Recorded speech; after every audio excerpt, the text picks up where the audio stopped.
Welcome back, guys, to another Clash Royale video, and the update is finally here. We're going to be doing a quick recap of all the update stuff, then take a look at a deck, as well as do some live battles. But if you guys want to skip the recap, go ahead and fast forward to about 4 minutes 30 seconds into the video, go straight to the deck review and the live tournament battles.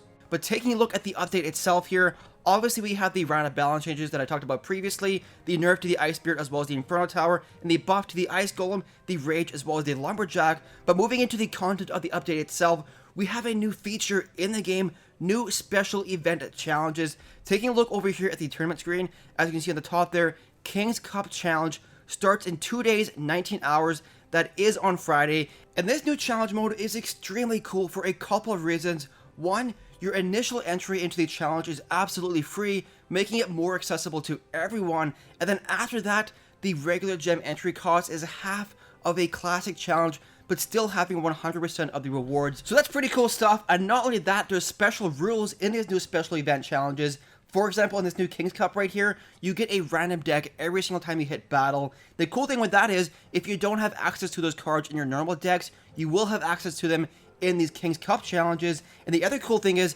even if your card levels are below tournament standard, or if you're a level 8, everything is brought up to tournament standards, similar to the new friendly battle rules in these King's Cup challenge, making it more accessible to everyone, with the only exception being that you still have to be level 8 to enter the challenge itself. But really cool idea here in the fact that you don't have to have all the cards, or even have all of them upgraded to tournament standard to participate in this King's Cup challenge. Really excited about that.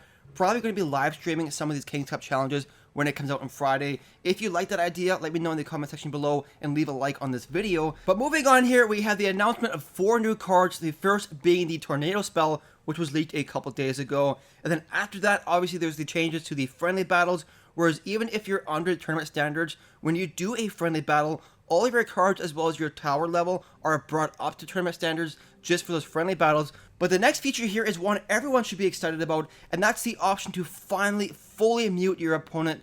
No longer will you see the ... effect when your opponent tries to do an emote while you have them muted. So pretty cool change for a lot of people. Personally, I never used the mute option before, so it doesn't really make much of a difference to me. Moving on here, we also have 3 new achievements added to the game. The first achievement is a new donation achievement. The previous one capped out at 2,500 cards. This one starts off at 5,000 cards. The only downside is it isn't retroactive. Taking a look at my profile here, I have 16,000 total donations, but at the achievement itself, I only have 10 from this morning. The 2 other achievements being added to the game are one for friendly battles, and the other one for doing new special challenges. But moving on here, they changed the clan card request from 8 hours to every 7 hours, just making it a little bit easier to get in all the requests for the day before you go to sleep. And then finally there, a minor improvement to clans. You can now have your clan requirements at 4,000 trophies, whereas previously they capped out at 3,000 trophies. And then one final change, they got rid of cheating in battles using the spectate feature. Previously, somebody could have a second device next to them, spectate their own battle to watch their opponent's elixir bar, but now they can no longer do so. The elixir bar is hidden in all of those battles. Wasn't really a big cheat though, because most skill players had a general idea as to how much elixir their opponent always had. Now, that's the recap of the update. There are some hidden changes though. For example, the Infernal Dragon is now available in Arena 8, which does seem kind of weird because the theme for Arena 8 is obviously Frozen Peak. Everything is cold related, but for some reason they have an Infernal Dragon in there, so kind of weird. But I have been noticing some hidden changes like that. There are other ones which I'll point out later on in the video. But moving on here, with this recent round of balance changes came a nerf to the Inferno Tower, which indirectly buffs this deck right here, which was already extremely strong and one of the top meta decks in the game. That is the new Giant Bowler Lightning deck. Now, some people do use a couple different cards in this deck. For example, some use the Log instead of the Zaspel. Some use the Ice Spear instead of the arrows. But I like the arrows to give you more defense against all the spam decks as well as those Lava Hound decks. But let's go ahead here and start doing some tournament battles. So here we go. Now, first and foremost, one of the hidden changes that I noticed is a huge change to the sound effect that the bowler makes.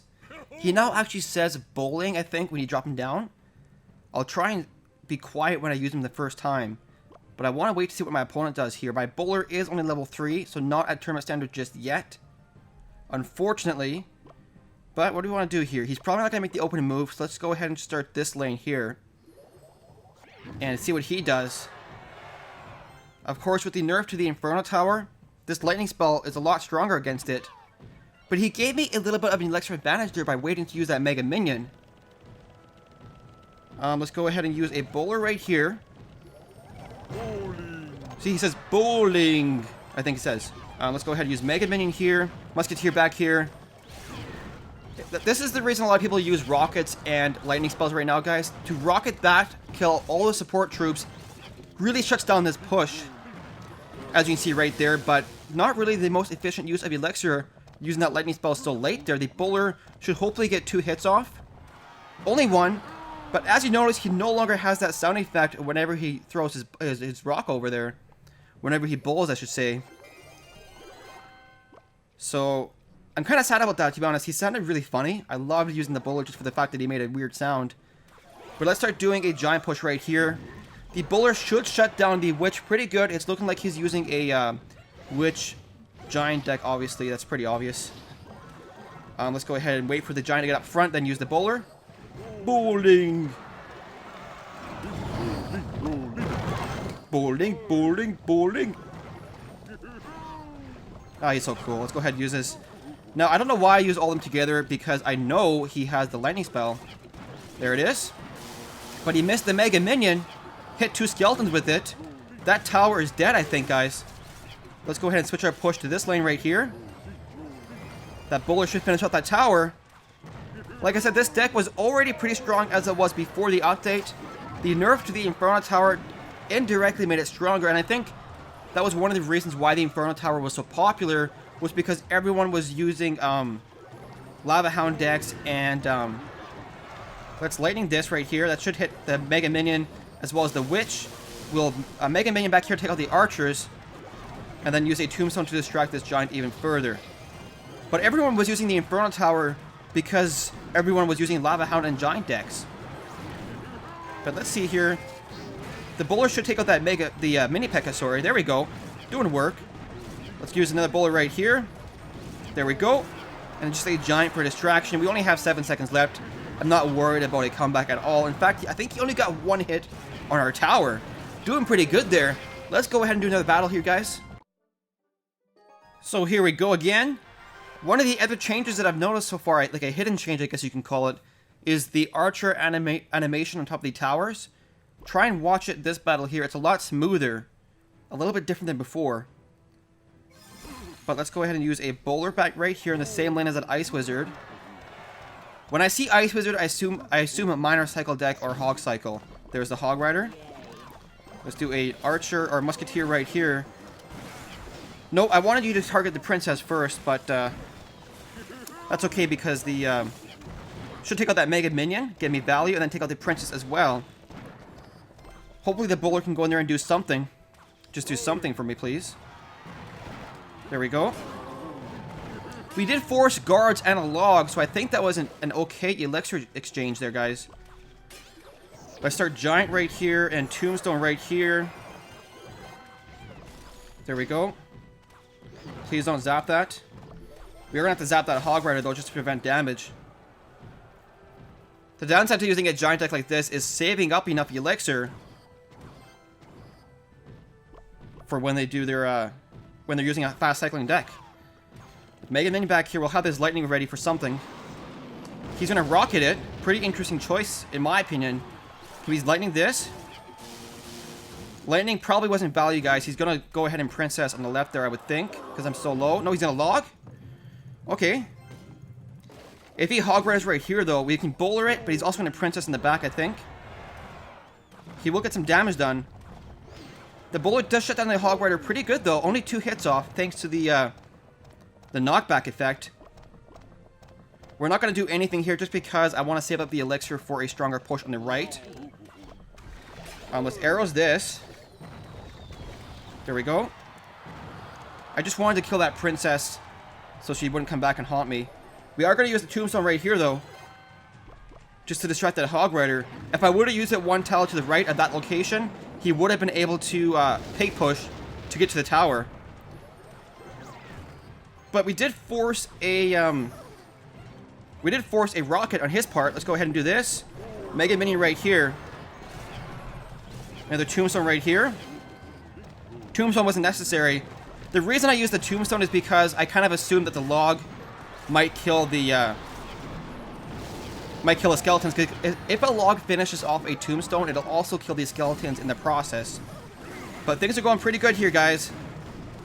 Let's just keep the pressure up. Keep dropping down some troops. There we go. Tombstone right here. Dominating this battle. Did you guys notice the different archer animation on top of the tower? Let me know if you did. But there we go. 3-crown victory. Let's go ahead and do another battle here. Here we are for the final battle of the video. I want to hear from you guys. There's 3 things I want you guys to let me know in the comment section below. 1, should I'm going to stop talking here for a second. Should I stream the King's Cup Challenge on Friday when it comes out? 2, what do you guys think of this update so far? Do you like it? Do you dislike it? Let me know what you think in the comments below. And also, what other hidden changes have you guys noticed with this update? One other thing I've noticed that I will say, that I can't really show you guys unless this battle goes into overtime, is it seems like they changed the overtime music. So, if this game goes into overtime, you'll be able to hear it, hopefully, but if not, then we can't. But I want to hear what kind of hidden changes you guys have noticed. Let me know in the comments. But he's using what looks like a trifecta with Miner, Hog Rider, and Miner, as well as the trifecta. I think we're doing okay here, guys. Let's go ahead and do this. Then we will have this lightning spell ready for something. Wait for the Valkyrie. No Valkyrie? Let's just zap this then. I don't want to use the lightning if I don't have to. That's 60 elixir I could save. Wow, we're doing work there. That tower is gone. It is gone, guys. Bowler right here to distract that mini P.E.K.K.A. And then we'll Mega Minion as well. I'm playing more aggressively than I should have. I probably should have just used that Tombstone there. But I'm feeling pretty comfortable here. Like that Bowler Mega Minion combo isn't really going to go back and accomplish much. Like I said, I played too aggressively. Normally you don't want to use that much elixir on a defense. But I'm feeling pretty comfortable here. Let's start doing a push on the right with a giant. I'm expecting an immediate counter push in the opposite lane. But he can't because that... Look at that Bowler knock back the Valkyrie. She can't do anything. What do you guys think of the Bowler sound effect? Do you miss the old one? Do you like the new one? Let's wait here for another drop of something. We'll zap this. Mega Minion back here and lightning this. Boom, boom, boom. Lightning does not kill the mini P.E.K.K.A. though. So we are going to Bowler it though. Bowler will take out everything for me. The Bowler is so strong against a Hog Rider. Being somebody that uses the Hog Rider a lot of the time, I can tell you guys it's really annoying facing off against somebody using the Bowler as well as maybe even the log. Some people use the log and the Bowler. And it's just impossible to get the Hog Rider to the tower in that situation.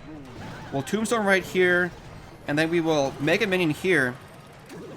Even though Tombstone, I know it might not sound like a good counter to the Valkyrie, it does distract it fairly long. And because there's only 4 seconds left here, just going to use the Giant to distract and get another victory. Anyways, guys, that will be the end of the video. Like I said, let me know what you think of this update so far in the comment section below. Thank you so much for watching, though. If you enjoyed the video, make sure to leave it a like and subscribe for more Clash Royale content. Thanks again, guys. We will see you in the next video.